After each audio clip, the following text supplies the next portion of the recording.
ಕನ್ನಡ ವಿರೋಧಿ ಅಧಿಕಾರಿಗಳಿಗೆ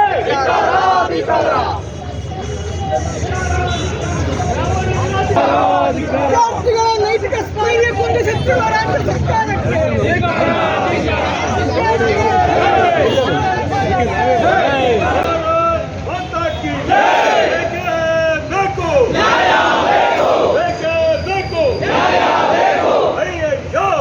ಧಕ್ಕೆ ಮಾಡುತ್ತಿರುವ ರಾಜ್ಯ ಸರ್ಕಾರಕ್ಕೆ, ಹಿಂದೂಗಳ ಭಾವನೆಗಳ ಮೇಲೆ ಧಕ್ಕೆ ಮಾಡುತ್ತಿರುವ ರಾಜ್ಯ ಸರ್ಕಾರಕ್ಕೆ,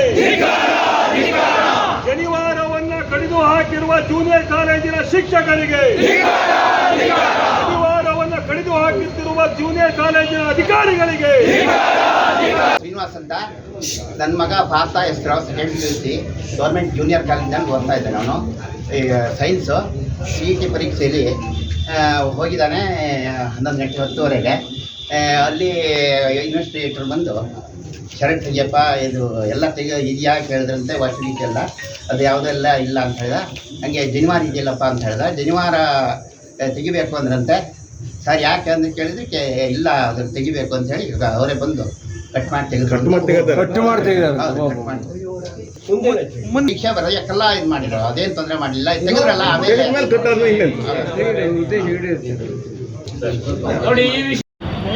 ನನ್ನ ಹೆಸರು ಪಾರ್ಥ ಹೆಸರು. ನಾನು ಹಳೆಕೇರಿ ಮೂಲದವನು. ನಾನು ಈಗ ದ್ವಿತೀಯ PUC ಮುಗಿಸಿ CET ಪರೀಕ್ಷೆ ತಗೊಂಡಿರ್ತೀನಿ. CET ಪರೀಕ್ಷೆ ದಿನಾಂಕ 16/4/2025 ಬೆಳಗ್ಗೆ ಒಂದು ಸುಮಾರು 9:45 CET ಚೆಕಿಂಗ್ ನಡೀತಾ ಇರುತ್ತೆ. ಸೆಕ್ಯೂರಿಟಿ ಚೆಕಿಂಗಲ್ಲಿ ಆ್ಯಸ್ ಇಟ್ ಈಸ್ ನಾನು ಲೈನಲ್ಲೇ ಹೋದಾಗ ನನ್ನ ಶರ್ಟ್ ತೆಗೆದು ಒಳಗಡೆ ಇರೋ ಜನಿವಾರವನ್ನು ನೋಡಿ ಕಾಕಿ ಬಟ್ಟೆ ಹಾಕಿರೋ ವಿಕಾಸ್ ಎಂಬ ಅಧಿಕಾರಿ ನನ್ನ ಜನಿವಾರವನ್ನು ಕಟ್ ಮಾಡಿರ್ತಾರೆ. ಈ ಥರ ಕಟ್ ಮಾಡಿ ಬಿಸಾಕಿರ್ತಾರೆ ಡಸ್ಟ್ಬಿನ್ನಿಗೆ. ಎಕ್ಸಾಮ್ ಆದಮೇಲೆ ನಾನು ಅದನ್ನು ಹೋಗಿ ತೊಗೊಂಡು ಬಂದು ಇಟ್ಕೊಂಡಿದ್ದೀನಿ. ಪ್ರೂಫ್ ಇಲ್ಲೇ ಇದೆ, ನೋಡ್ತಾ ಇದ್ದೀರಾ ನೀವು. ಕಟ್ ಮಾಡಿದ್ದಾರೆ. ಇದರಿಂದ ನನಗೆ ತುಂಬ ದುಃಖ ಆಗಿದೆ ಮತ್ತು ಎಕ್ಸಾಮ್ ಬರೆಯೋಕ್ಕೂ ಮಾನಸಿಕವಾಗಿ ನನಗೆ ಹಿಂಸೆ ಆಗಿದೆ. ಎಕ್ಸಾಮ್ ಬರೆಯೋದಕ್ಕೂ ಇದರಿಂದಾಗಿ ನನಗೆ ನ್ಯಾಯ ಸಿಗಬೇಕು ಅಂತ ಕೇಳ್ತಾ ಇದ್ದೇನೆ.